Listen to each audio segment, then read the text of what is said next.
Welcome to Mr Lisp in Progress, and today I'm going to go straight in because I know I said it was going to be a short one in the last one and I was waffling.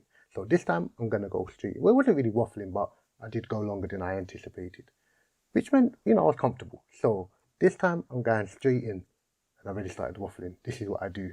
Please forgive me. But yeah, this is going to be more about who I am. I go by the name Mr Lisp. I have a lisp, as I've mentioned before. Something that probably held me back for many years, much longer than it ever needed to, but nothing happens before its time. Throughout the process of understanding that I had a lisp from a young child, didn't see much of it, didn't really understand it much, then probably got into secondary school and everyone was like, say 7 sizzling sausages, or say seashore by the seashore. And I used to say it, and then they would giggle, they would laugh, or some of the young ladies would say, oh, it's cute, it's cute. So I thought, wow, this is the way to get girls. Okay, so, I was appeasing many people by doing it, but not realizing that I was actually being ridiculed at the same time. And it was actually breaking down my confidence, and I wasn't actually aware. But it was weird because I always had confidence and I wouldn't allow people to outrightly disrespect me or whatever, and I would give it as good as I got. But we can put on the brave face, but when we go home, sometimes we divulge into it and we look into, exactly what it is. And then, it eats away at you. And what you're going to find out about myself is I'm real, I'm raw. I've gone through trials and tribulations, and it's molded me to be the person that I am now. And being that person has put me in a much better position to support others and just have empathy. Because I think a lot of us do not have empathy. And when we hear a situation, we want to sympathize, but we don't really have empathy. It's hard to put yourself in somebody else's shoes. It's hard to think, wow, how did they do that? And how did they get through that? And how have they got the strength? Would I be able to do that? Not many could, not many will. But I'm going to bring it back, because again, there I go with waffling. I'm going to bring it back. So back to, secondary school, college. I was at that stage where, puberty had hit, voice had got a bit deeper, hairs on chest, etc., etc. But I actually got a poetry piece about that.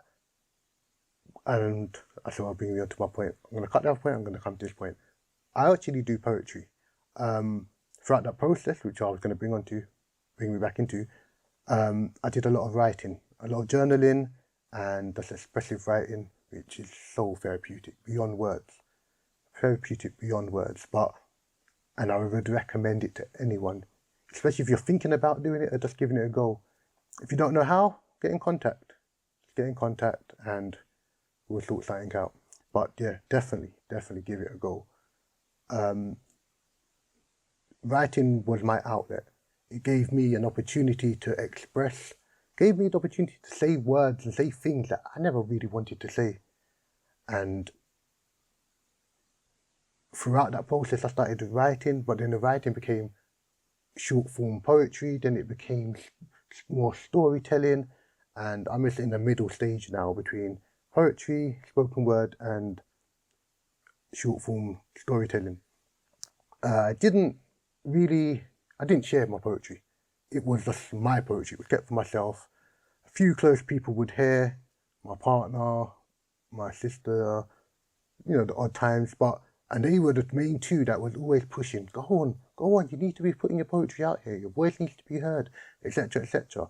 I spoke about being a ghostwriter, and just wanting to, stay under the radar, not because of, scared of anything else. It was more scared of the face, and if I had to perform it, the lisp, and then worrying about everyone else's opinions. And that's what I spent too much time worrying about, everyone's opinions. We all do it.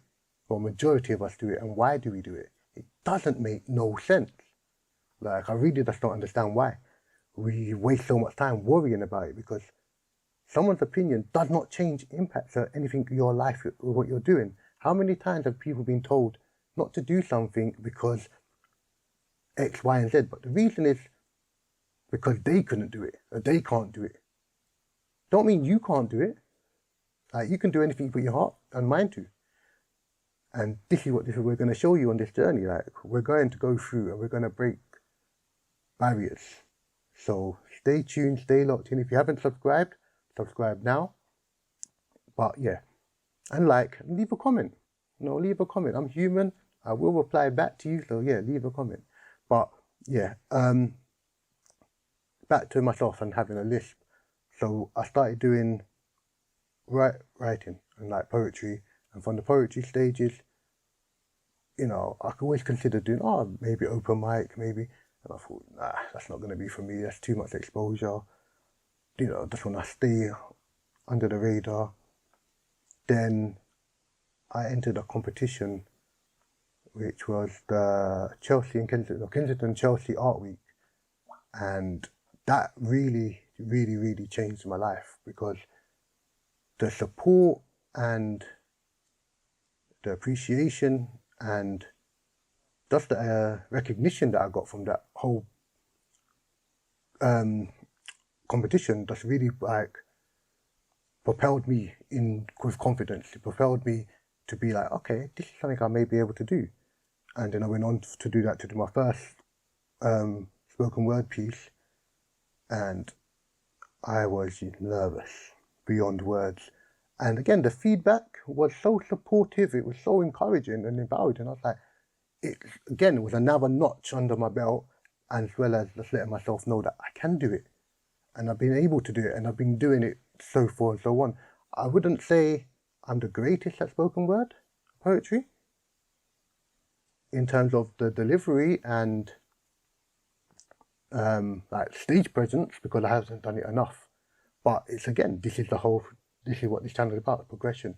So I will be doing a lot of poetry on here, getting your views, getting your opinions, your feedbacks, and even collabing. Because you know what? Poetry is beautiful. And yeah, on that note, I'm going to probably just leave you with something that I wrote.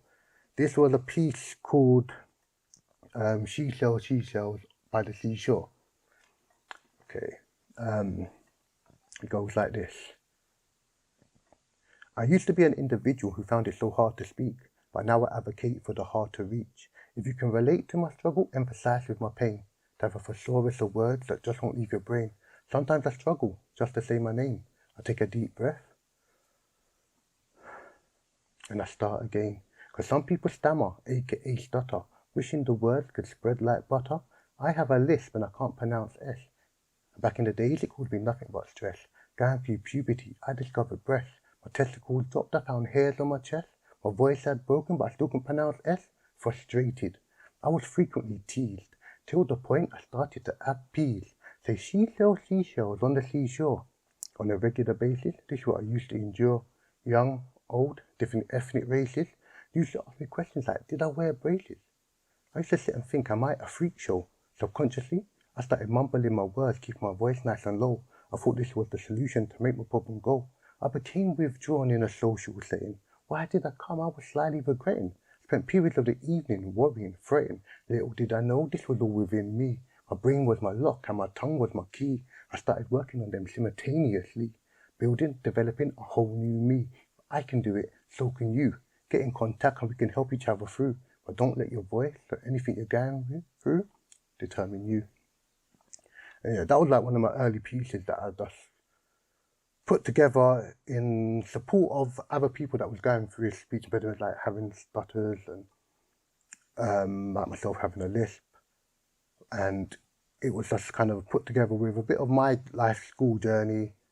And yeah, it's just been like one of my opening pieces that I've used in numerous settings to support others. But yeah, you're going to be getting a lot of poetry throughout the way, so hope you're locked in, tuned in, and love to, like I said before, love to collaborate, love to give feedback. If anyone wants to share anything with myself and they want a bit of my feedback, I would love to do that, and vice versa. When I put anything out there, just give me feedback, because you know what, this is what it's about. Progression is about understanding that not everything is going to be negative. And if you take it as negative for everything, it's about your mindset. And it's about shifting your mindset and understanding that we are more than what anyone tells us. It's what you take in, and what you want to feed your brain is what you become. But what you believe, you can always be and achieve more. But I'm going to keep it short and sweet. See you on the next one. Like, comment and subscribe. Mr Lisp out.